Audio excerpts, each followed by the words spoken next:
누가복음 24장 36절에서 49절까지입니다.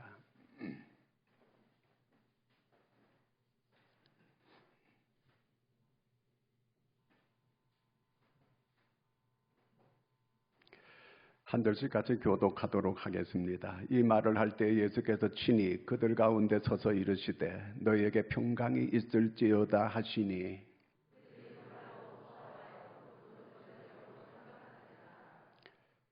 예수께서 이르시되 어찌하여 두려워하며 어찌하여 마음에 의심이 일어나느냐.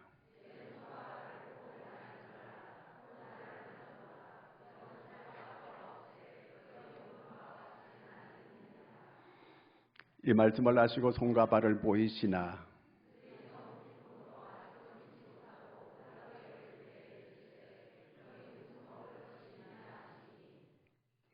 이에 구운 생선 한 토막을 드리니 또 이르시되 내가 너희와 함께 있을 때에 너희에게 말한 바 곧 모세의 율법과 선지자의 글과 시편의 나를 가리켜 기록된 모든 것이 이루어져야 하리라 한 말이 이것이라 하시고 또 이르시되 이같이 그리스도가 고난을 받고 제3일에 죽은 자 가운데서 살아날 것과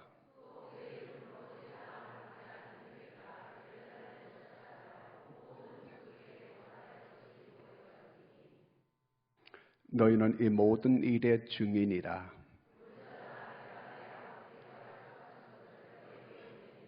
너희는 위로부터 능력을 입혀질 때까지 이 성에 머물라 하시니라. 아멘. 할렐루야. 옆사람 보고 샬롬.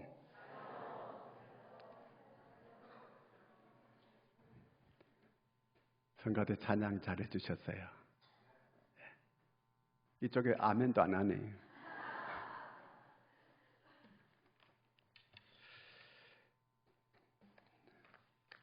자, 예수님께서 부활하시고 난 다음에 지금 한 주간이 지났습니다. 자, 예수님께서 부활하시고 이 땅 위에 승천하시기 전까지 며칠 계셨죠? 40일 동안 계셨어요. 40일 동안 계시면서 예수님께서 부활하시고 난 다음에 어떤 사람들을 만났습니까? 어떤 사람을 만났죠? 자, 맨 처음에 막달라 마리아를 만났어요. 그 다음에 또 베드로도 만났어요. 그 다음에 엠마오로 내려가는 그런 제자들도 주님께서 만나 주셨습니다. 저 같으면 그런 사람들 안 만나겠어요. 왜? 예수님을 다 버리고 그들이 다 도망갔거든요. 근데 예수님께서 그들을 찾아다니면서 그들을 만나 주셨어요. 제 인간적으로 생각으로는 맨 먼저 부활하고 난 다음에 가야바를 찾아갔을 것 같아요. 대제사장 가야바. 그것도 밤에 찾아가요. 자, 그 찾아가가지고 얘기했을 것 같아요. 왜냐하면 가야바는 그 당시에 대제사장이잖아요. 예수님을 보고 뭐라고 말했습니까? 한 사람이 죽어서 나라가 조용할 것 같으면 그가 의인이든 죄인이든 죽어야 마땅하다. 이렇게 말했어요. 여러분, 의인을 죽이면 돼야 안 돼요? 그 벌을 어떻게 받으려고? 나라만 조용하면 됩니까? 그런데 의인이든 죄인이든 나라가 조용할 것 같으면 죽여라. 이렇게 했던 사람이 바로 가야바예요. 어떻게 대제사장이 그런 말을 할 수 있습니까? 그리고 다음에 두 번째 찾아가야 될 인물은 빌라도예요. 그것도 밤에 찾아가야 돼. 예수님은 문도 안 열고 딱 들어가시는 거예요. 가서 빌라도에게 빌라도 네가 조사 다 해봤지. 그런데 죄 없다는 거 다 드러났어요. 본인도 빌라도도 알아요. 그런데 예수님을 십자가에 내어주셨어요. 이거는 빌라도는 어떤 죄를 받아야 돼요? 자, 자기 지위 때문에. 그 지위가 뭔데? 그 예수님을 십자가에 내어주신 거예요. 자, 지금 제자들은 다 도망가서 꽁꽁 문을 닫아놓고 숨죽이고 숨어 있습니다. 그런데 예수님께서 그들을 찾아갔어요. 그들에게 찾아가가지고 예수님께서 무슨 말씀을 해요? 그들이 가장 필요한 게 뭐예요? 정말 숨어가지고 오들오들 떨고 있는 그들에게 정말 필요한 게 뭘까요? 여러분, 이 세상에 사랑이 뭡니까? 가장 필요한 상대방의 필요를 알고 채워주는 게 사랑이거든요. 주님은 하나님이 세상을 이처럼 사랑하사 그랬어요. 정말 사랑하시는 그 사랑, 그분이 십자가 지신 거, 사랑 때문에 십자가 지는 거거든요. 그런데 그러면 그 제자들에게 지금 가장 필요한 게 뭘까요? 밥이 필요해요? 돈이 필요해요? 권세가 필요해요? 지금 죽을까 봐 전부 다 숨어가지고 떨고 있는 사람들에게 가장 필요한 거는 평강이에요. 평강. 내가 너희에게 평강을 주노라. 이보다 더 큰 복음은 없어요. 그들에게. 지금 그들은 다른 그 모든 게 다 필요 없어요. 그저 평강이 필요한 거예요. 그걸 예수님께서 알고 평강을 주노라. 이렇게 말씀하고 계십니다. 누가복음 19장 41절 42절을 읽겠습니다. 가까이 오사 성을 보시고 우시며 이르시되 너도 오늘 평화에 관한 일을 알았더라면 좋을 뻔하였거니와 지금 내 눈에 숨겨졌도다. 자, 지금 예수님께서 감난산 위에 올라가서 예루살렘을 쭉 이렇게 내다보시면서 우시는 거예요. 왜? 그들이 지금 평화에 관한 것을 모르고 있어요. 지금 저 앞에 하나님의 심판이 눈앞에 있는데 그걸 그들은 모르고 있어요. 의인을 죽인 그들이 안전하리라고 그렇게 생각을 하고 현재가 지금 괜찮으니까 미래도 괜찮을 것으로 이렇게 생각하고 있습니다. 예수님께서 십자가 지시고 40년 만에 로마의 디도 장군이 예루살렘을 쳐들어와서 돌 위에 돌 하나 남지 않고 다 진이겨서 110만 명이 진이겨졌습니다. 예수님은 그걸 바라보시고 우시는 거예요. 그들이 평화에 관한 일을 모르고 있다는 거예요. 왜 몰라요? 그들이 죄와 교만으로 평화에 관한 것이 눈에 보이지 않는다는 거예요. 마르크스는 이 세상은 평안의 문제라 그랬어요. 모든 사람들이 평안하다고 한다면 이 세상은 문제가 없다는 거예요. 이 마르크스는 뭘 보고 이런 얘기를 하냐면 동물을 봐라. 동물이 배만 부르면 동물들은 아무 이상이 없다. 안 싸운다. 아무리 싸나운 사자도 배만 부르게 되면 이제 앞에 뭐 토끼가 막 뛰어다녀도 안 잡아먹어요. 절대로. 해치지 않아요. 그렇기 때문에 이 세상의 문제는 경제 문제다. 경제 문제는 바로 그거는 그 평안과 직결이 되는 문제다. 그러므로 모든 사람들이 공동으로 일해가지고 공동으로 생산해가지고 공평하게만 나눌 수 있다면 이게 바로 공산주의예요. 공평하게만 나눌 수 있다면 이 세상은 평화로운 세상이 될 것이라고 이 공산주의 이론을 우리가 들어보면 그럴듯해요. 그렇지만 착각하고 있는 거예요. 모르고 있는 거예요. 동물들은 배만 부르게 되면 평화롭게 지내지만 사람은 안 그래요. 사람은 아무리 재산을 많이 가지고도 있는 놈이 더 가지려고 하는 거예요. 뺏어가지고 러시아 땅덩어리 얼마나 커요? 그렇게 땅덩어리가 크면 옆에 나라를 왜 쳐들어가? 아니 자기 땅덩어리도 처치하기 곤란할 정도로 그렇게 땅덩어리가 세계에서 제일 큰 나라가 그 옆에 그 우크라이나를 왜 쳐들어갑니까? 된통코가 끼어가도 지금 이 푸틴 한 사람으로 인해 가지고 젊은 지금 사람들이 30만 명이나 죽었어요. 앞으로 계속 죽음의 무덤으로 그 행렬이 계속 이어지게 될 거예요. 이걸 누가 막을 수 있습니까?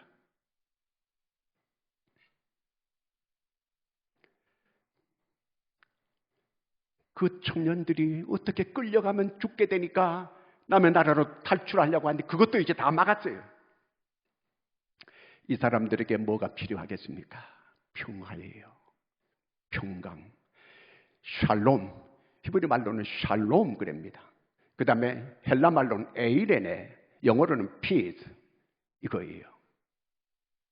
평강이라는 이 말은 성경에서 말하는 것은 뭐냐면은 건강, 번영, 행복, 자유, 정의 이 모든 걸 통합해가지고 평강이라 이렇게 말합니다. 종교적으로 보면은 성경에서 말하는 이 평강이라고 하는 것은 하나님과 관계를 바르게 할 때 그 다음에 이웃과도 관계가 바르게 되고 자연과도 관계가 바르게 되고 모든 문제가 해결이 된다는 거예요. 그러므로 우리는 하나님과 이 관계를 잘 만들 수 있는 거, 하나님과 이 신앙관리, 영적 관리, 하나님과 이 관계를 바르게 하면은 모든 문제가 해결이 되는 이런 복이 있게 된다는 거예요. 이런 평강이 여러분들에게 있기를 축원합니다. 요한복음 14장 27절에 보면 이렇게 말씀하고 있습니다. 나의 평안을 너희에게 주노라 그랬습니다. 나의 평안이 어디 있다고요? 예수님께 있다는 거예요. 그 예수님께 있는 평안을 너희에게 주노라 그럽니다. 자, 우리 생각에는 예수님께서 이 세상에 오셔서 비참하게 계시다가 핍박만 받고 십자가에서 처참하게 이렇게 끝냈다. 그러므로 예수님은 비참하셨다. 이렇게 생각해요. 그러나 그렇지 않아요. 영적으로 보면 예수님은 행복하셨어요. 예수님은 평안하셨어요. 풍랑이 일어나도 평안하게 주무시는 거예요. 염려 없어요. 예수님은 평안하셨어요. 언제나 예수님은 행복했어요. 우리가 인간적으로 보면 예수님은 어떻게 너무너무 이 땅에서 핍박받고 십자가에서 처참하게 이렇게 죽었다고 이렇게 생각할지 모르지만 우리가 영적으로 보면 전혀 그렇지 않아요. 너희에게 평강이 있을지어다. 평강을 기원하고 평강을 축복하고 평강을 인사하고 있는 겁니다. 이렇게 되기를 바란다. 여러분 모두에게 평강이 넘치기를 축원합니다. 그런데 지금 왜 이 제자들에게는 평안이 없을까요? 평안이 없어요. 왜 평안이 없는 거예요? 배고파서 평안이 없나요? 왜 제자들에게는 지금 이렇게 평안이 없고 그들 속에는 두려움만 가득 차 있는 거예요? 겁이 나가지고 모두가 다 숨어 있습니다. 왜 이렇게 겁이 나는 거예요? 그 마음속에 두려움 때문에 그래요. 두려움. 왜 두려움이 있어 제자들에게요? 죽을까 봐 두려운 거예요. 예수님 저렇게 끌어다가 십자가에 못 박혀 죽었으니까 자기들도 그렇게 죽을까 봐 모두가 겁이 나가지고 죽을까 봐 두려워하는 거예요. 그래서 떨고 있는 거예요. 그래서 예수님께서 부활하신 다음에 가가지고 너에게 평강이 있을지어다. 너희가 평안할지어다. 진짜 평안을 예수님께서 말씀하고 계시는 거예요. 왜? 예수님은 이 죽음의 문제를 다 해결해 주셨거든요. 이들이 죽을까 봐 지금 두려워 떨고 있는데 내가 부활이다. 내가 십자가에 그렇게 죽었지 않냐? 내가 이렇게 부활이야. 너희들도 그렇게 부활이 되는 거야. 그러므로 두려워하지 말라. 죽음 문제를 해결해 주었어요. 내가 이렇게 부활했지 않냐? 너희들도 그렇게 부활하게 된다. 그러므로 두려워하지 마라. 그 얘기입니다. 바로 미래가 보장되는 이런 말씀을 주님께서 말씀해 주신 거예요. 평강이 있을지어다. 이렇게 말씀하고 계시는 거예요. 이정훈 교수라고 울산대 그 교수가 자기가 예수자들을 하도 핍박을 해가지고 마음이 늘 불안했대요. 이러다가 내가 하나님께 저주받는 거 아닌가. 그래도 마음이 편치 않았어요. 그래서 얼굴에 기쁨이 없었어요. 마음이 평화롭지 못했어요. 그런데 자기가 부활 예수를 만난 겁니다. 부활 예수를 만나고 난 다음에 자기가 얼굴이 늘 수심이 가득하고 이랬는데 얼굴이 변화됐어요. 환하게 밝아졌어요. 그가 간증하기를 이렇게 합니다. 내가 부활 예수를 만나고 난 이후에 하나님께서 내 얼굴을 성령 수술해 주었다고 이렇게 간증하는 거예요. 여러분 부활의 주님을 만난 여러분, 여러분의 얼굴이 예쁘게 모두 성형되기를 바랍니다.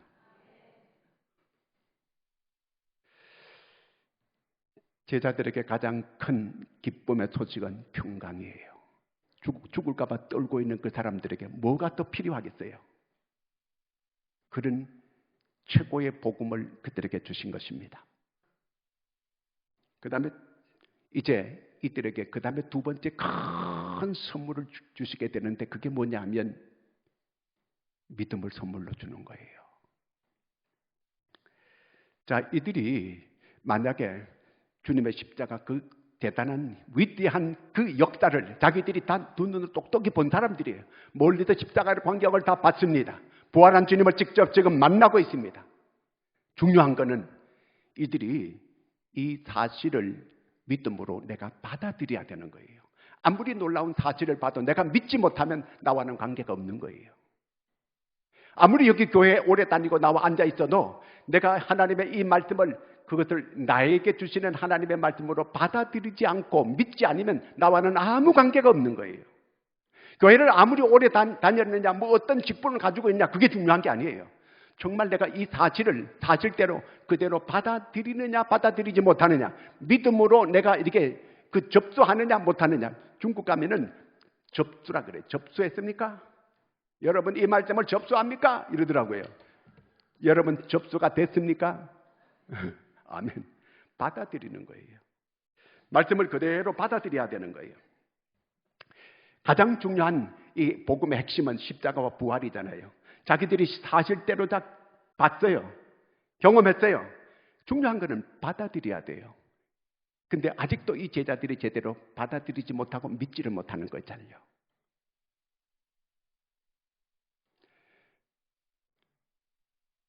예수님께서 여러분 이 십자가를 예고도 했고 내가 3일 만에 살아나리라고도 예고도 여러 번 했어요. 그러면 그 사실을 그냥 사실대로 받아들였더라면 이들이 이렇게 두려워 떨고 이렇게 도망가고 이렇게 하지 않았을 거예요. 믿음으로 이들은 받아들이지를 못했어요. 부활의 주님을 봤다고 그 여자가 와서, 그 여자들이 와서 부활의 주님을 만났다고 얘기도 했고, 베드로도 가서 거기 무덤 가서 확인도 했고, 엠마오 제자가 예수님을 만났다고 가서 얘기하는데 받아들이지 않는 거예요. 그걸 그대로 믿음으로 받아들이지 않는 겁니다. 제자들이 또 두려워하는 이유가 또 하나 있는데, 그게 뭐냐면은 우리가 예수님을 버렸으니까 예수님도 우리를 버릴 거다. 그래서 더 두려워하는 거예요. 자기들이 예수님을 십자가에 못 박히고 십자가를 지고 예루살렘 그 골고다를 올라갈 때 다 도망갔거든요. 적어도 이 제자들이 골고다를 십자가 지고 올라갈 때 예수님께서 쓰러지고 자빠지고 계속 그렇게 하실 때에 그 로마 군사가 거기 구경하러 왔던 구레네 시몬을 대신 예수님 십자가 지우잖아요. 그럴 때에 그 옆에 제자 베드로가 나와가지고 제가 대신 지고 올라가겠습니다. 이렇게 나서야 될 거 아니에요. 아, 베드로가 아니면 야고보라도 나와가지고 제가 대신 십자가 지겠습니다. 지고 대신 올라가겠습니다. 뭐 제자 중에 한 사람이, 이런 사람이 나와야 될 거 아니겠습니까? 근데 이 제자들이 코빼기도 안 보이는 거예요. 다 도망갔어요.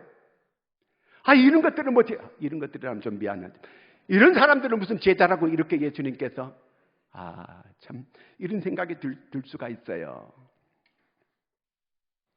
자기들이 그렇게 예수님을 배반했으니까, 자기들이 그렇게 예수님을 버렸으니까 예수님도 우리를 버릴 것이 마땅하다 이렇게 생각했거든요. 그래서 그들이 두려워하는 거예요. 근데 예수님께서 볼지어다 내가 세상 끝날까지 너희와 항상 함께 있으리라. 내가 항상 함께 하마. 나는 너희를 버리지 않아. 나는 너희를 절대로 떠나지 않아. 내가 항상 너희와 함께 한다. 내가 조금 실수하고 내가 조금 잘못했다고 해서 우리 주님께서 우리를 버리거나 외면하는 거 절대로 아니에요.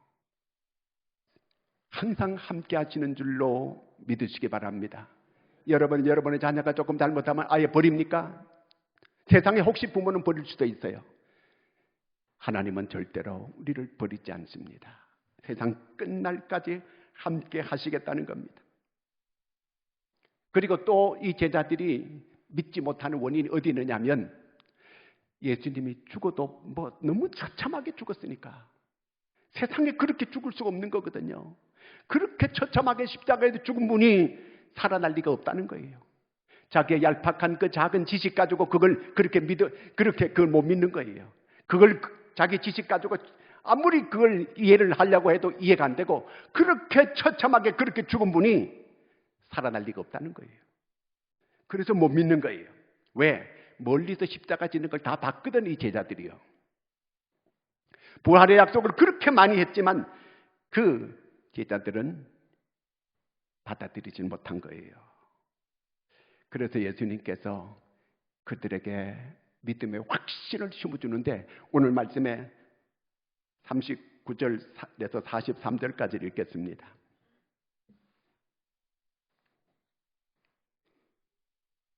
내 손과 발을 보고 나인 줄 알라. 또 나를 만져보라. 영은 살과 뼈가 없으되 너희 보는 바와 같이 나는 있느니라. 이 말씀을 가지고 손과 발을 보이시나 그들이 너무 기쁨으로 아직도 믿지 못하고 놀랍게 여길 때에 이르시되 여기 무슨 먹을 것이 있느냐 하시니 이에 구운 생선 한 토막을 드리니 받으사 그 앞에다 잡수시더라. 예수님이 부활해가지고 이들 앞에 나타나니까 이들이 놀랐는데 뭐라고 하냐? 영이라는 거예요. 귀신이라는 귀신, 유령이라는 거예요.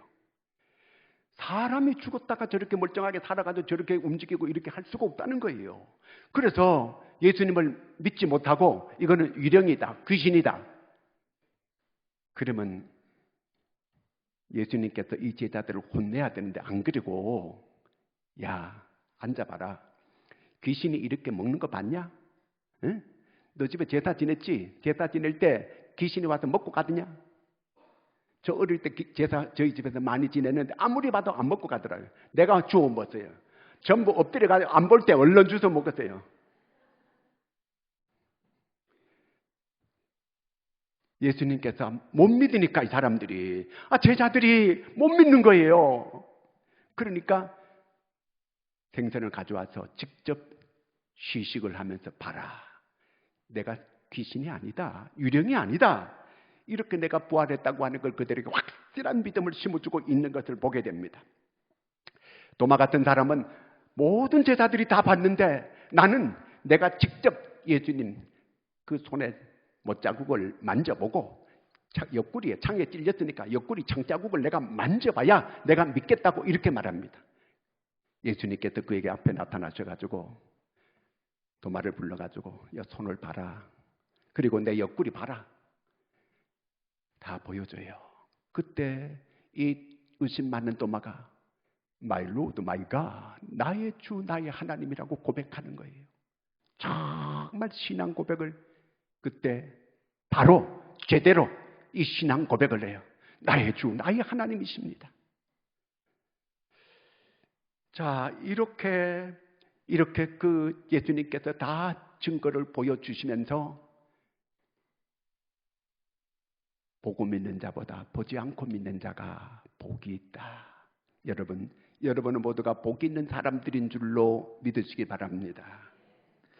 자, 이렇게 예수님께서 이런 제자들 자기를 배반하고 도망가고 이렇게 꽁꽁 이렇게 가서 숨어있는 이 제자들에게 나타나고 끝까지 끈질기게 그들에게 계속 만나주신 목적이 어디 있었느냐 하면은요 48절입니다. 읽겠습니다. 너희는 이 모든 일의 증인이라. 증인이에요.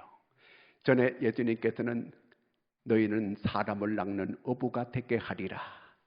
고기 잡는 어부로 그들을 다 불러주셨습니다. 그러면서 전도를 가르치시고 말씀을 가르치시고 이렇게 하시면서 이렇게 파송하면서 복음을 전파하고 이렇게 했는데 이제는 예수님께서 십자가를 다 그들이 보았고 그리고 또 부활한 이런 사실을 그들이 다 보고 난 그들에게 너희들이 바로 십자가와 부활의 증인이다. 이제 이 증인의 사명을 감당해라. 그 얘기입니다. 그래서 그들을 계속 예수님께서 찾아간 거예요. 예수님께서 우리를 계속해서 우리에게 은혜를 주시고 오늘 이렇게 살아가게 하는 목적이 어디 있느냐 하면 바로 이 십자가와 부활의 증인이 되라고 그렇게 오늘 은혜를 주시고 오늘 우리에게 복을 주시고 이렇게 살아갈 수 있게 하신 줄로 믿으시기 바랍니다. 여러분 이 땅에서 가장 복 있게 살아가는 삶이 어떤 삶인가? 바로 사명을 감당하고 살아가는 일인 줄로 믿으시기 바랍니다. 어떤 사명? 십자가와 부활을 증언하는 삶이에요. 여러분 가까운 사람에게 오늘 주님께서 명령하십니다.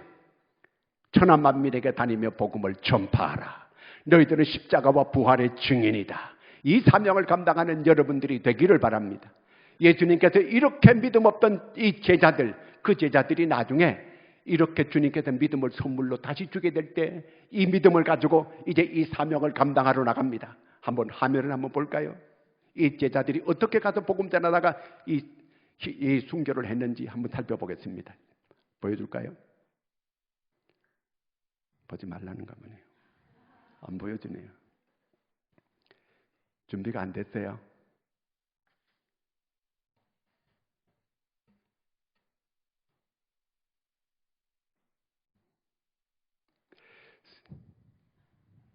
자, 세베대의 아들은 목이 잘려 죽습니다. 베드로는 거꾸로 목 박혀 죽습니다. 말뚝에 의해 땅에 박히고 머리가 잘려 죽었습니다. 알페오의 아들 야고보는 예루살렘 성전 꼭대기에서 밀려 떨어졌습니다. 하지만 그는 기적적으로 살았는데요. 떨어진 후에 몽둥이와 돌에 맞아 죽었습니다. 마티아는 터키 지역에서 복음을 전하다 붙잡혀 십자가에 못 박혀 죽었습니다. 베드로의 형제 안드레는 그리스에서 복음을 전하다 붙잡혀 X자형 십자가에 못 박혀 죽었습니다. 알페오의 아들 다데오는 페르시아 지역에서 전도하다 붙잡혀 십자가에 못 박혀 죽었습니다. 바돌로메는 아르메니아 지역에서 복음을 전하다 붙잡혀 살가죽이 벗겨진 후 십자가에 못 박혀 죽었습니다. 도마는 인도 지방에서 복음을 전하다가 창에 찔려 죽었습니다. 빌립은 터키 지역에서 복음을 전하다 붙잡혀 모진 채찍질을 당한 후 십자가에 못 박혀 죽었습니다. 열신당원 시몬은 영국에서 복음을 전하다가 십자가에 못 박혀 죽었습니다. 요한은 끓는 기름에 던져졌지만 기적적으로 살았고 후에 반모섬에 유배되어 요한계시록을 쓰고 그곳에서 죽었습니다. 자, 예수님의 이 제자들 그렇게 도망치고 그렇게 그 믿음 없는 이런 행동을 보였는데 이들이 주님께서 주시는 그 믿음을 선물로 받고 이제 이 사명을 감당하는데 모두가 다 이들이 순교합니다. 이보다 더 확실한 증거가 어디 있어요? 여러분, 오늘 우리도 이 부활신앙을 가지고 우리에게 오늘 주님께서 건강을 주시고 우리가 이렇게 살아갈 수 있게 하신 목적이 어디 있느냐면 증언하라는 거예요. 십자가와 부활을 증언하라는 것입니다. 그러므로 오늘 나를 구속하시고 오늘 이 은혜를 가지고 오늘 이렇게 살게 한 하나님의 목적이 어디 있느냐면 부활신앙을 가지고 나가서 담대하게 이 십자가와 부활을 증언하는 저와 여러분이 되기를 주의 이름으로 축원합니다. 기도합니다. 하나님 아버지, 은혜를 감사합니다. 험악한 세상 속에 우리를 이 땅에 두신 목적이 우리로 하여금 복음 전파에 있음을 깨닫게 해주신 하나님, 이 십자가와 부활의 이 놀라운 이 구속의 은총, 이 십자가와 부활의 이 놀라운 역사를 사람들에게 증언할 수 있는 저희들이 되게 하여 주시옵소서. 예수님의 이름으로 기도드리옵나이다.